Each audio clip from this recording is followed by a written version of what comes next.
저와 여러분이 함께 합독한 출애굽기 30장 말씀은 이제 성소회 안에 있는 여러 기물들이 있는데 분향단에 대한 내용과 또 물두멍에 대한 내용, 또 향을 피울 때 쓰는 관유와 또 향을 어떻게 만드는지 하나님께서 말씀하신 내용을 기록하고 있습니다. 자, 이러한 내용을 우리가 조금 더 자세하게 이제 살펴보도록 하겠습니다. 출애굽기 강해를 통해서 우리가 이제 성막을 제작하라고 말씀하신 이 하나님의 말씀을 살펴보고 있습니다. 성막 상당히 어렵게 느껴집니다. 우리가 성경을 읽어도 쉽게 이해가 되지 않습니다. 제가 그래서 이 시간마다 강조해 드린 것은 여러분들이 세세한 것을 기억하지 마시고 큰 것들을 기억하라 그랬죠.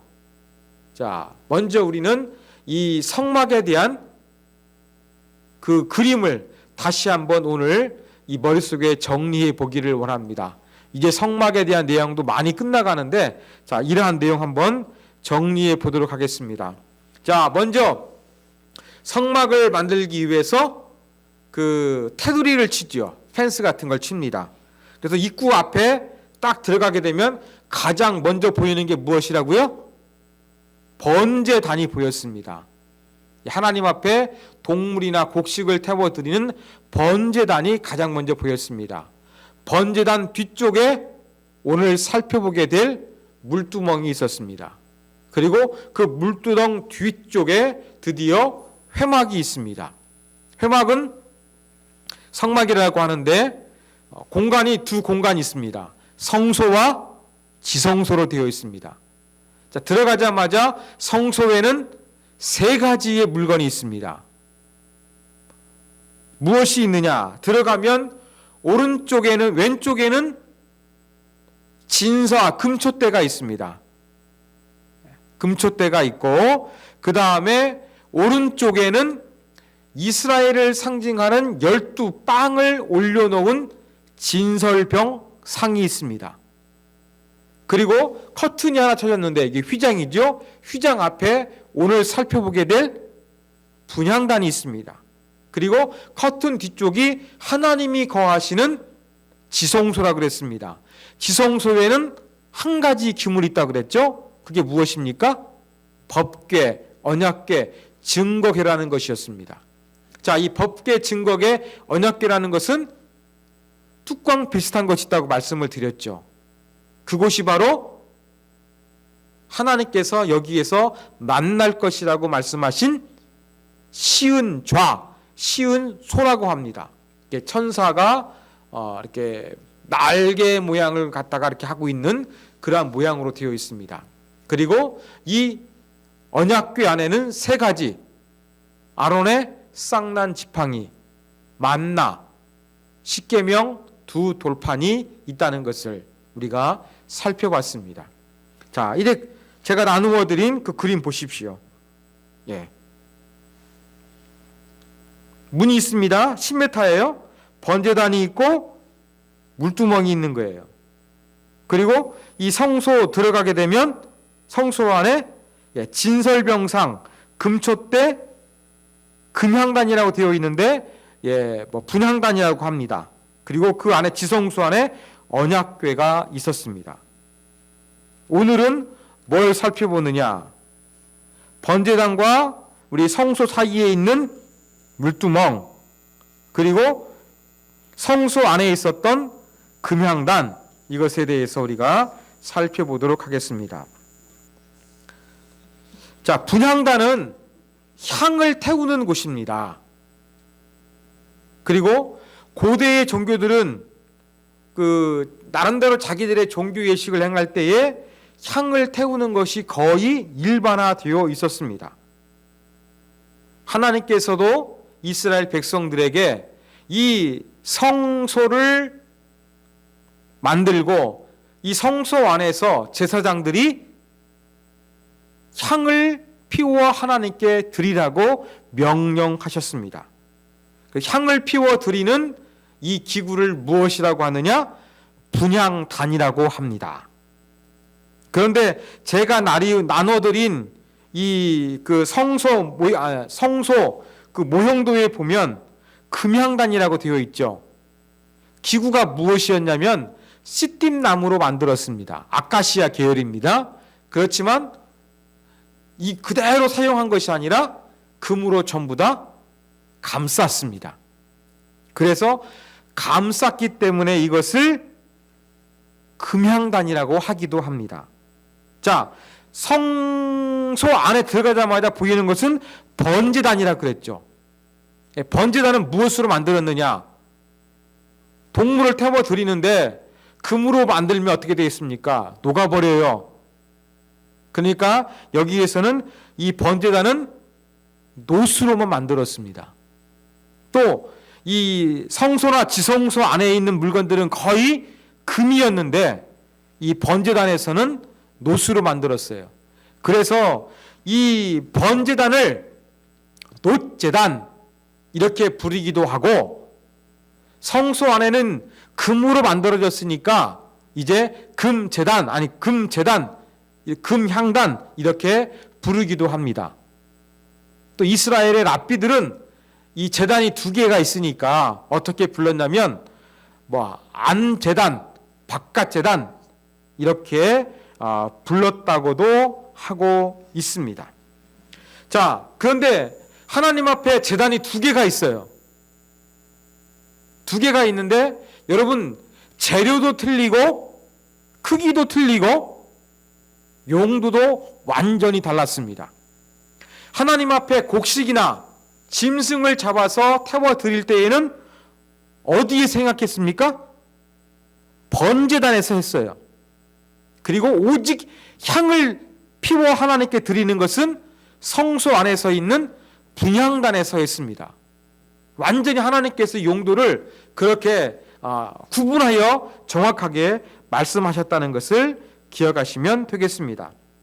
자, 금향단은 45cm 정도, 가로 세로 45cm 정도 된 이러한 정사각형 모양이고, 높이는 90cm 정도 된다고 합니다. 자, 그럼 분향단이 어떻게 생겼을까? 제가 나누어 드린 그림을 보십시오.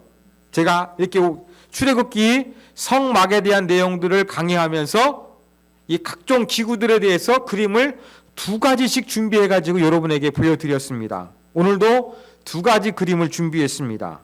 색깔 보니까 어때요? 다 금으로 싸서 금색이지요. 채가 보이죠? 이거 뭐 하는 겁니까? 드는 것일까요? 아니에요. 손으로 만지면 안 됐습니다. 어깨에 맸습니다. 이동할 때. 그래서 이 어깨에 매는 채가 이 왼쪽에 있는 그림에 보일 것입니다. 그 맨 위쪽에 이제 향을 피우는 공간이 있네요. 그런데 두 그림 비교해 보십시오. 조금 다르죠?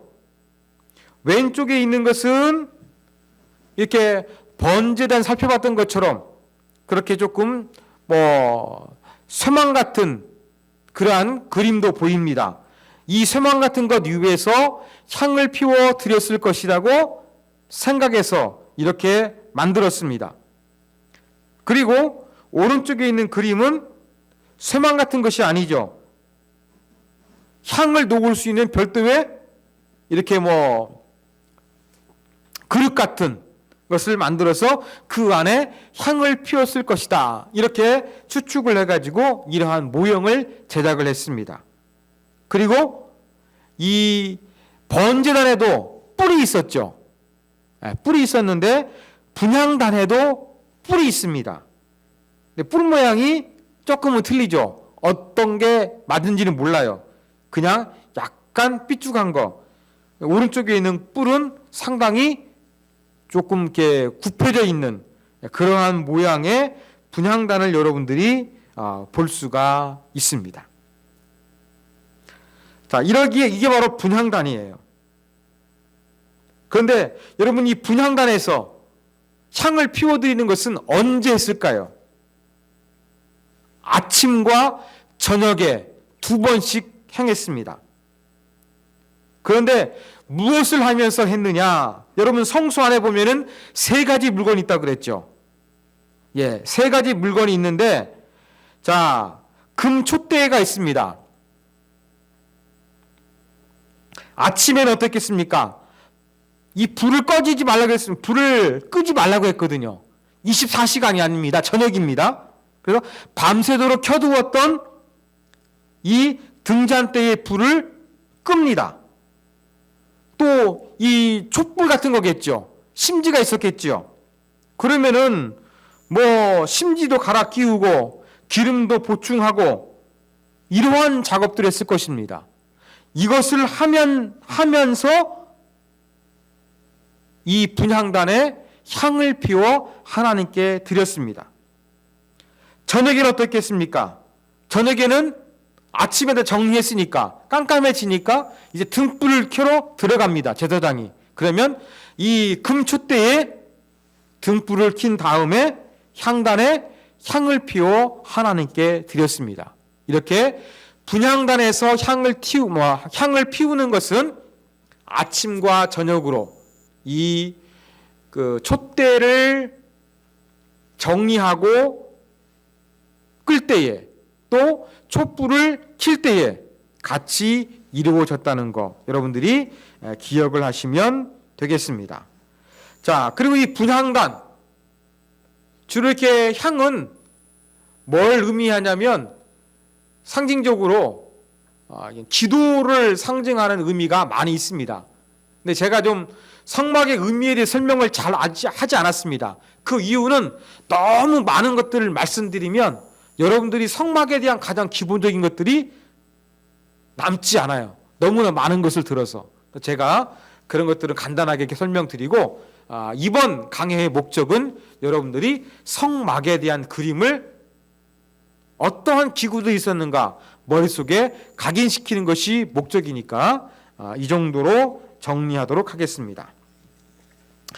자, 그 다음에 이제 11절부터 이어지는 내용은 이 속전에 대한 내용입니다. 속전. 속전은 언제 드렸느냐? 인구를 조사했습니다. 그래서 남자들 20세 이상의 사람의 숫자를 조사해서 그 사람들이 반세계를 하나님 앞에 속전으로 드려야만 했습니다. 속전은 뭐예요? 죄를 대신하는 거예요. 내 죄 때문에 내 생명을 빼앗길 수 있는데 이 생명을 보존하기 위해서 속전을 드렸습니다. 생명의 값이라고 할 수가 있습니다. 이걸 바치지 않으면 재앙이 임할 것이라고 하나님께서 경고하셨습니다.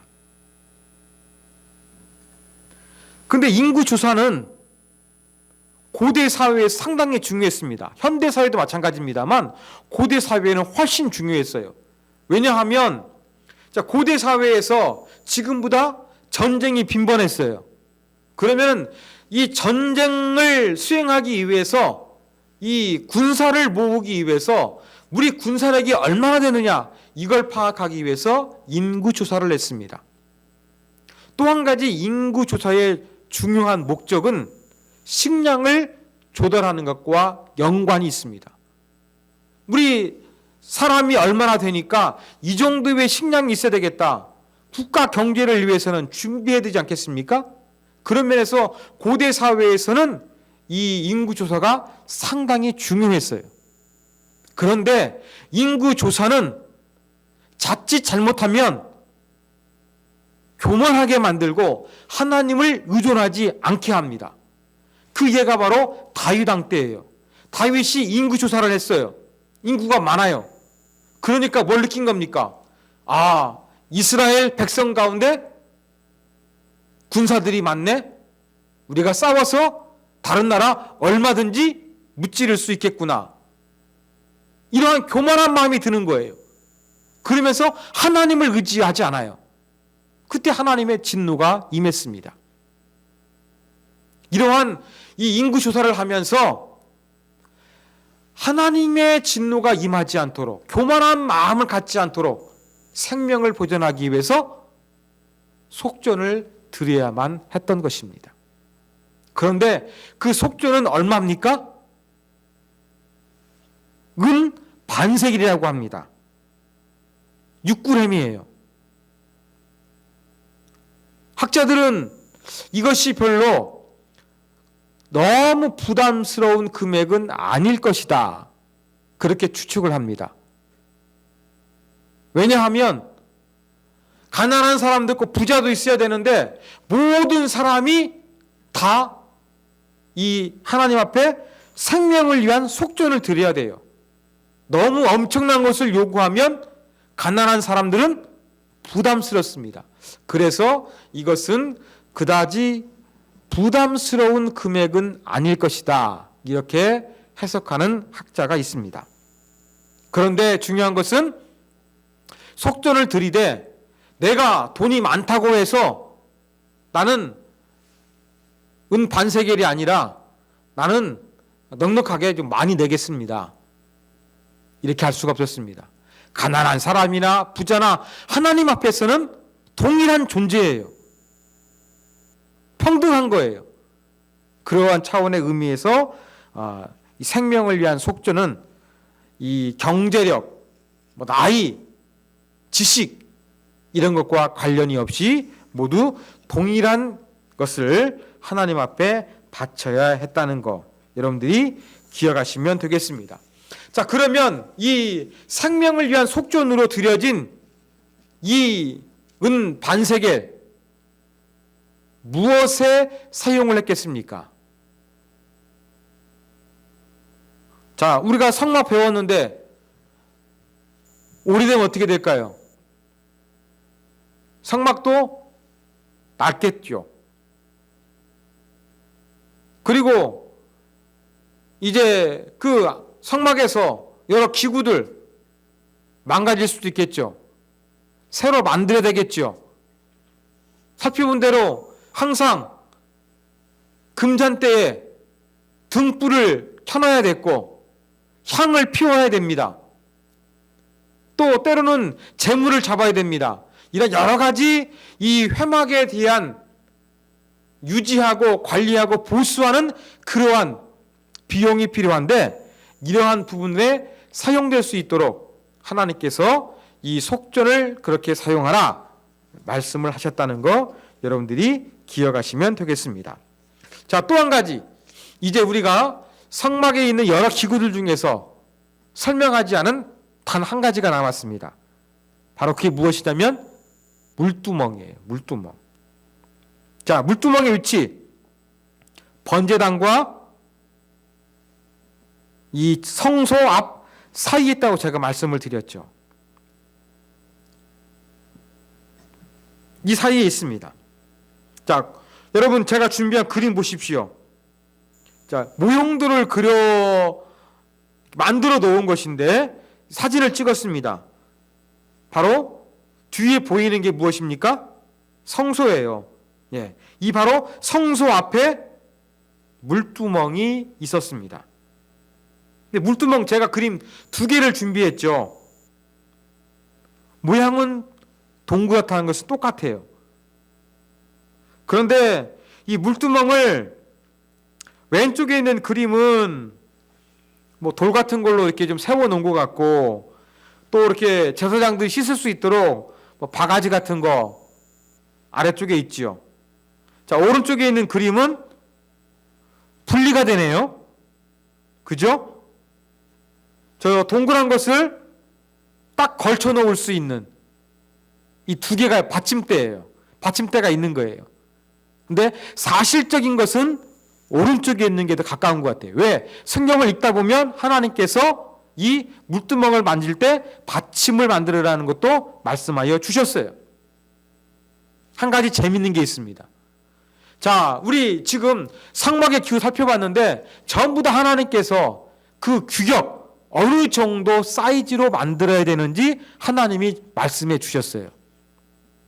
그런데 딱 한 가지 물건에 대해서, 사이즈에 대해서 말씀하지 아니했습니다. 그게 뭡니까? 물두멍이에요. 물두멍은 어느 정도 크게 만들어야 되는지 하나님께서 말씀하시지 않았습니다. 재료는 말씀하셨어요. 노수로 만들어라 그렇게 말씀하셨는데 어느 정도 커야 되는지는 하나님께서 정확하게 명령해 주시지 않았습니다. 그래서 랍비들은 제사장 한 4명이 씻기에 충분한 물을 담아둘 공간이다 하는데 제사장 손발 씻는 물 얼마나 필요했는지 이거 정확히 알 수 없지 않습니까? 또 제사장들이 물두멍에 물을 가지고서 어느 정도 씻었는지 알 수가 없는 거예요. 그렇지만 하여간 이 제사장이 손발을 씻는 물이 물두멍에 있었다. 그렇게 여러분들이 아시면 되겠습니다. 자, 그러면 제사장들이 물두멍의 물을 언제 사용했겠습니까? 2가지 경우입니다. 하나는 번제단에서 제물을 잡아 하나님 앞에 제사를 드릴 때 어떻게 했습니까? 손을 씻었습니다. 위임식 할 때 같은 때도 씻었습니다. 그리고 또 한 가지 경우는 바로 성소 안으로 들어가기 전에 아까 제가 말씀드린 대로 성소 안에 들어가서 아침 저녁으로 촛불을 켜고 꺼야 되는 거예요. 아침 저녁으로 분향단에 있는 향을 피워야 되는 거예요. 그때 들어갈 때마다 어떻게 했습니까? 그때 손과 발을 씻었던 것이 바로 물두멍이라는 것을 여러분들이 기억하시면 되겠습니다. 자, 22절부터 33절까지는 이제 향 기름에 대해서 말씀하신 것을 이야기를 하고 있습니다. 여러분, 그 관유, 어떤 위임식 같은 거 행할 때 이제 그 기름을 만드는데 이 어떻게 기름을 만들어야 되는가 하나님 말씀하셨는데 여기에는 상급 최고의 상품을 가진 재료로 이 향기름을 만들라고 하나님께서 말씀하셨습니다. 몰약 5.7kg, 육개 2.85kg, 창포 2.85kg, 계피 5.7kg, 그 다음에 좋은 올리브 기름 3.6리터.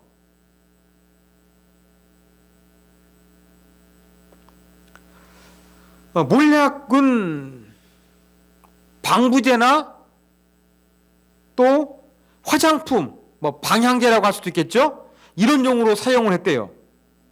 그 감람과 식물에서 채취한 것이라고 합니다. 육개는 개수나무 껍질에서 추출한 진액을 이야기하는 거예요. 근데 창포 같은 것은 정확히 어떤 것인지 알 수는 없어요. 하여간 하나님께서 말씀하신 여러 가지 재료들 상당히 값비싼 것들이에요. 최고의 재료를 가져다가 이제 이 향을 만들었는데 이 향은 하나님께서 기뻐하시는 향기가 되었습니다. 그래서 향 기름을 만들어서 어떻게 했느냐? 여러분 오늘 지금까지 배운 이 성막에는 여러 기구들이 있잖아요. 번제단, 물두멍, 진설병상, 그 다음에 금촛대, 분향단, 언약궤 있는데 여기에 관련된 모든 거에다가 어떻게 했느냐? 거룩해지기 위해 가지고 향 기름을 발랐습니다. 사람에게만 바른 것이 아니라 제사장들에게도 바르도록 했습니다. 그리고 이 기름 함부로 사용하면 너희 죽는다. 하나님께서 경고의 메시지를 주셨습니다. 자, 이제 분향단에서 사용하게 될 향 만드는 법이 34절부터 마지막 38절에 기록되어 있습니다. 여기에도 보면은 향을 만들기 위한 재료가 소약향, 나감향, 풍자향, 유향 여러 가지가 있어요. 여기서도 자세하게 제가 설명드리기보다는 하여간 비싼 것들이에요. 좋은 것들이에요. 소약향은 산발나무나 석류나물 계열에서 추취한 어떠한 액체로 보입니다. 그 다음에 나감향은 조개나 연체 동물에서 채취한 것으로 보입니다. 또 풍자향도 이 어떤 풀에서 채취한 진액으로 보입니다. 여기에 소금을 더 쳐가지고 어떻게 했느냐? 하나님 앞에서 태워드릴 향을 만들었던 것입니다. 이 소금을 넣는 이유는 방부제, 향이 변하지 않도록 그렇게 막아주는 역할도 했을 것이고, 또 향은 연기를 피우는 거잖아요. 연기가 더욱더 잘 피울 수 있도록 돕는 역할을 했을 것이다. 그렇게 추정하기도 합니다. 여러 가지 재료를 섞어서 이 향을 만들도록 했고, 하나님께서 함부로 만들면, 함부로 사용하면 또 이 죽음에 대해서 경고의 메시지를 주셨습니다. 이게 바로 오늘 살펴본 30장의 내용입니다. 자, 오늘 배울 거 다시 한번 정리해 보겠습니다. 자, 성막이 있습니다. 성막 입구 들어가면 맨 먼저 보이는 게 무엇이라고요? 번제단이 보입니다. 그 뒤쪽에 오늘 배운 물두멍이 있습니다. 그 뒤쪽에 성소의 입구가 있죠. 성소 들어가게 되면 세 가지가 있다고 그랬죠.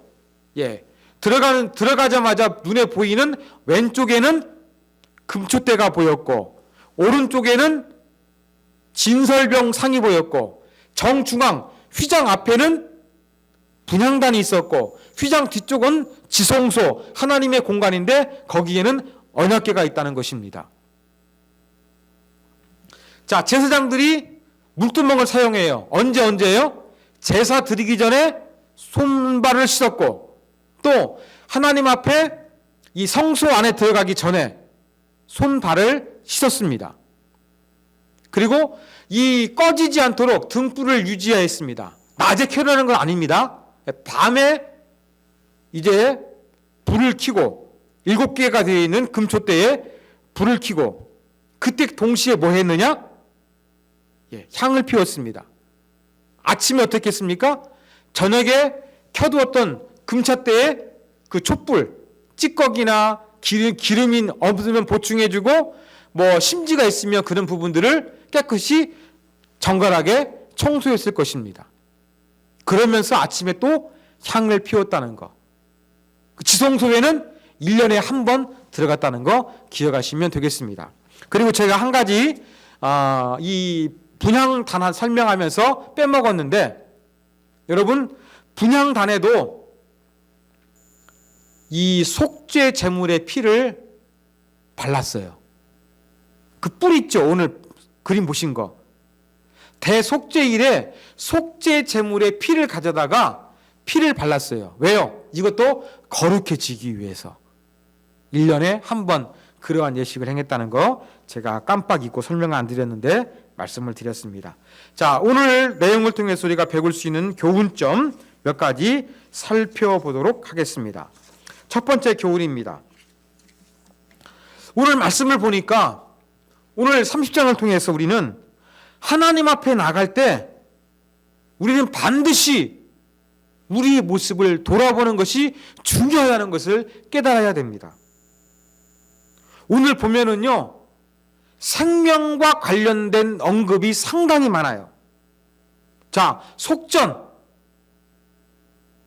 속전을 드릴 때 인구조사 했는데, 그때 이 속전에 대해서 생명을 위한 속전이라고 합니다. 12절, 15절, 16절에서 이 생명을 위한 속전이다, 이걸 반복해서 강조하고 있어요.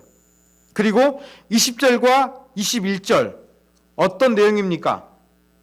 이 물두멍 제단에 대한 내용인데, 함부로 만들면 안 된다고 하면서 죽음을 말씀하셨습니다.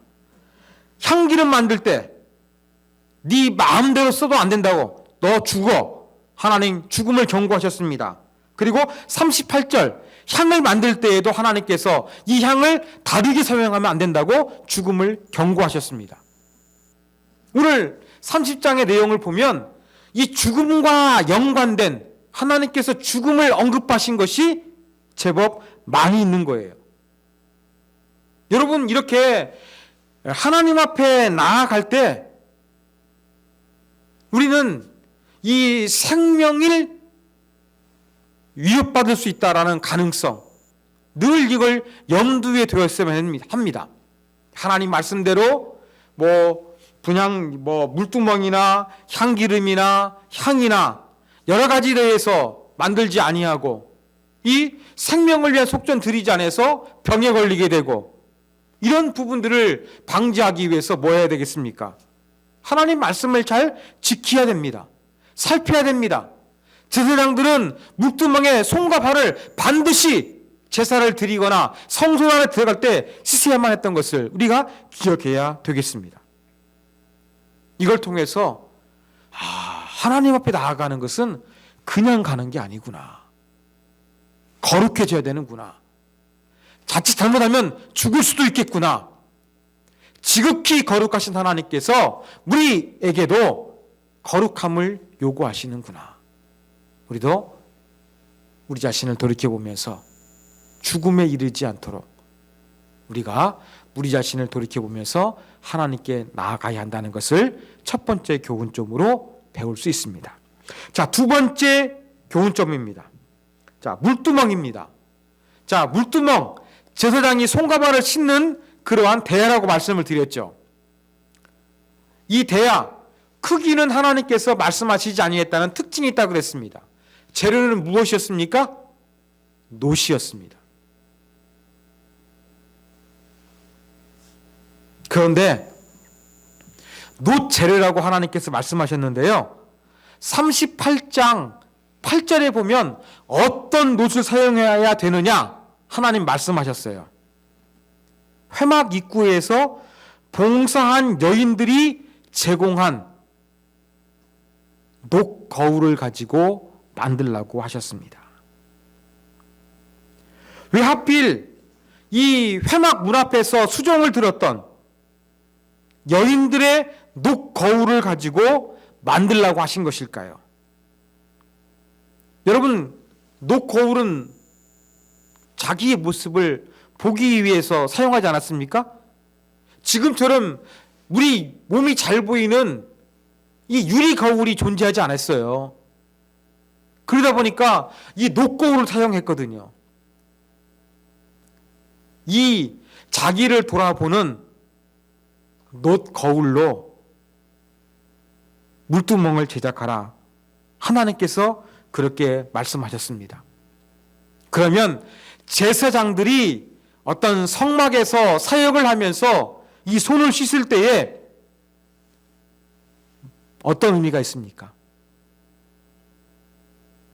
거울처럼 너 행실을 되돌아보면서 손과 발을 씻으며 하나님 앞에서 거룩해지라는 겁니다.